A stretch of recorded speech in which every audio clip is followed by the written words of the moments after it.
Hello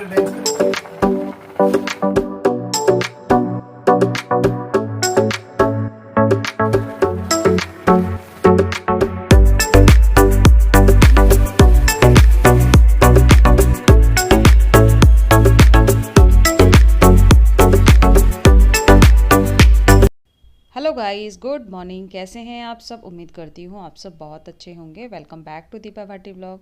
सो guys, आज का vlog शुरू हो रहा है हमारे बेडरूम से। तो इससे पहले नाश्ता कर लिया था, हस्बैंड चले गए थे ऑफिस और मैंने और बेटे ने भी नाश्ता कर लिया था। तो मैं आ गई थी अपने वाले रूम में। तो मुझे करनी है, अपने रूम को क्लीन करना है।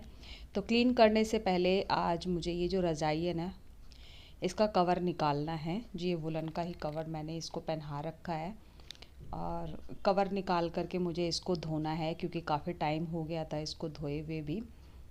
तो अब मुझे लगानी है मशीन, तो मशीन से ही धोऊंगी मैं क्योंकि इतना बड़ा कंबल जो है ना वो बहुत ज़्यादा हैवी हो जाता है, हाथ से नहीं धुल पाता है। तो कवर मैंने निकाल दिया था और अब ये जो रज़ाई है इसको भी फ़ोल्ड कर लेती हूँ और उसके बाद मुझे करनी है अपनी बेडशीट ठीक करनी है। पहले तो बेडशीट को हटा करके मैं ये जो है इसको झाड़ कर के लेकर आऊँगी बाहर से।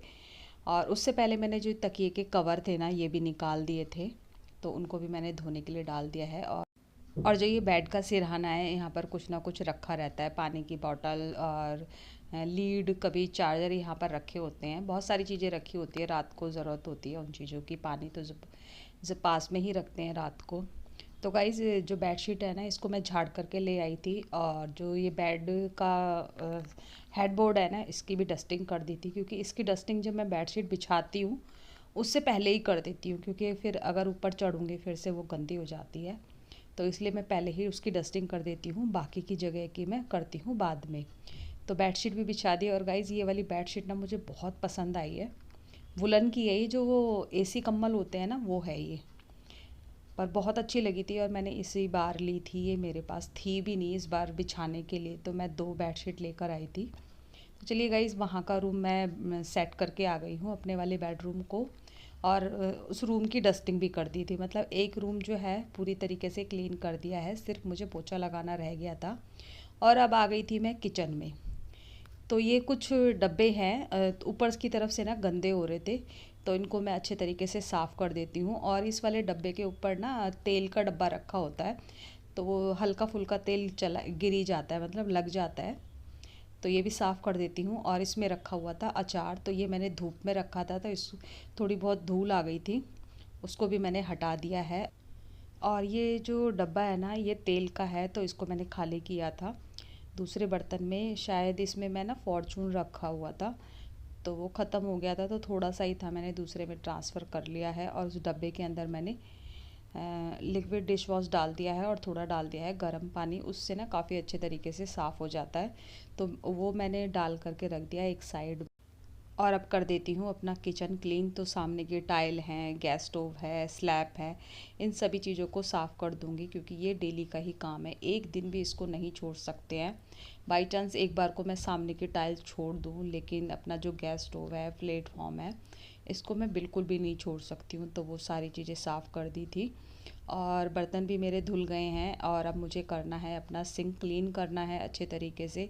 और सिंक के साथ साथ जो ये टैब है ना, नल जो हैं, इनको भी क्लीन कर देती हूँ। सिंक है, सामने की टाइल है, साइड की टाइल है, इनको भी अच्छे तरीके से क्लीन कर देती हूँ। क्योंकि अगर पूरा किचन साफ़ हो और टाइलें सामने की या बाजू की और सिंक गंदा होता है ना, तो लगता नहीं है कि हमने किचन की क्लीनिंग की है। और गाइज़, ये वीडियो अभी का नहीं है, ये 3-4 दिन पहले का ही वीडियो है। तो जो कि मेरे पास रखा हुआ था, शायद इसमें ना कुछ प्रॉब्लम आ रही थी, तो ये ना सेव नहीं हो पा रहा था, इस वजह से मैंने नहीं डाला था ये। और आज थोड़ा ठीक हुआ है, तो मैं आज ये वीडियो डाल दूँगी। मतलब अभी मैं वॉइस ओवर कर रही हूँ इसकी। और ऊपर की सारी चीज़ साफ़ करने के बाद मुझे करना था अपना ये जो नीचे का है, जो वुडन के हैं ये, इसके डोर जो हैं बाहर के, ये साफ़ करने थे। और गैस के जितने भी ये जो स्टैंड होते हैं ना ऊपर, क्या बोलते हैं इसको, उनको भी मैंने साफ़ कर दिया था। और जब वो सूख जाएंगे ना तब लगाऊंगी, अगर गीले ही लगा देती हूँ ना तो उसमें फिर जंग लगता है, क्योंकि लोहे के होते हैं वो। किचन क्लीन करने के बाद अब बारी आ गई है हॉल की। और बेटे वाला रूम भी मैंने साथ साथ में ही कर दिया था जब अपना वाला रूम किया था। तो आज मुझे करने थे अपने ये जो कुशन है ना इसके सोफ़े के, इसके कवर उतारने थे क्योंकि बाहर से गंदे हो रखे थे। वो जो ग्रे कलर के हैं ना वो कवर है, तो उनको मैंने निकाल लिया है तीनों को। और वो भी मैं उनको भी मैं मशीन से ही धो लूँगी क्योंकि कपड़े के हैं तो ख़राब भी नहीं होंगे। तो उससे कवर तो मैंने एक साइड में डाल दिए हैं। और अब ये जो सोफ़ा है इसको भी मैं झाड़ लेती हूँ क्योंकि मुझे इसके ऊपर दूसरे कवर बिछाने हैं, लेकिन वो मैं काम करूँगी बाद में। सोफ़े को झाड़ने के बाद, डस्टिंग करने के बाद हॉल में भी, और इसके बाद बारी आ गई है पोछा लगाने की। तो मैं लगा लेती हूँ फटाफट से पोछा। और सबसे पहले मैं लगाती हूँ मंदिर वाले रूम में पोछा। वहीं से स्टार्ट करती हूँ मैं हमेशा। तो कभी तो मैं आपको दिखाती हूँ और कभी नहीं दिखा पाती हूँ क्योंकि वीडियो ना एक एक चीज़ दिखाने में बहुत ज़्यादा लंबा हो जाता है। तो गाइस दोनों रूम में लगाने के बाद हॉल में आ गई थी। और ये जो कारपेट है मैंने जब सुबह हटाया था तो मैंने यहाँ पर धूप में डाल दिया था। अगर इस तरीके से आप धूप में डाल देंगे और हफ्ते में या 5 दिन 6 दिन में अगर इस तरीके से साफ़ करेंगे ना तो आपको जल्दी से कारपेट को ड्राई क्लीन कराने की ज़रूरत नहीं पड़ेगी अगर मेरे तरीके से करेंगे। तो मैंने यहाँ पर डाल दिया था। धूप लगना भी ज़रूरी हो जाता है, सर्दियों का टाइम है तो हल्का हल्का सीला सीला रहता है ना, इस वजह से। और एक ये लिया है मैंने ब्रश, इससे काफ़ी अच्छे तरीके से साफ़ हो जाता है। वैसे आप झाड़ू से भी साफ़ कर सकते हैं, जो तिल्ले वाली झाड़ू होती है ना उससे बहुत अच्छे तरीके से साफ़ हो जाता है। जितने भी बाल होते हैं या धूल मिट्टी होती है सब निकल जाती है क्योंकि कारपेट एक ऐसी चीज़ है जिसे हम रोज़ धो नहीं सकते हैं, ना ही इसको जल्दी जल्दी ड्राई क्लीन करा सकते हैं। तो ये बहुत इजी तरीका है इसको साफ़ रखने का। तो कारपेट नीचे लेकर आ गई थी, मैंने बिछा दिया था।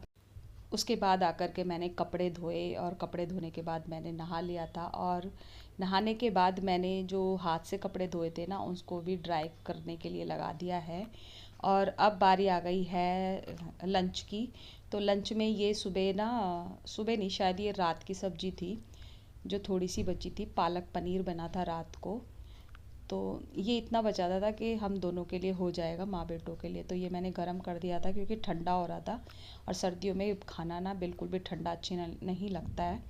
और साइड में मैं बना लेंगी रोटी। तो ये होगा हमारा लंच आज का। तो चलिए गई, इस फटाफट से बना लेती हूँ रोटियाँ। और रोटियाँ बनाने में टाइम नहीं लगता है।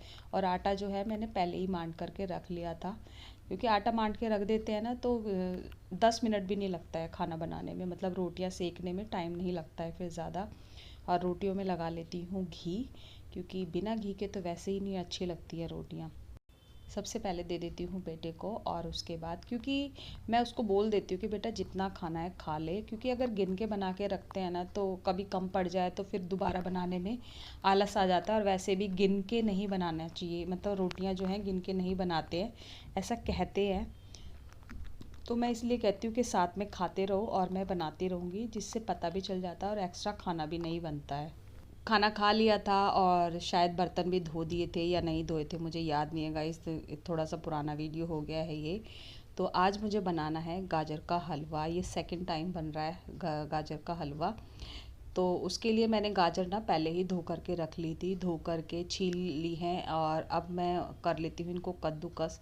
और कद्दूकस करने में काफ़ी टाइम लग जाता है तो मुझे भी बहुत देर लग गई थी। और थोड़े ना केयरफुल होकर के घिसना पड़ता है क्योंकि इसमें ना जो कद्दूकस है इसमें चोट बहुत लगती है।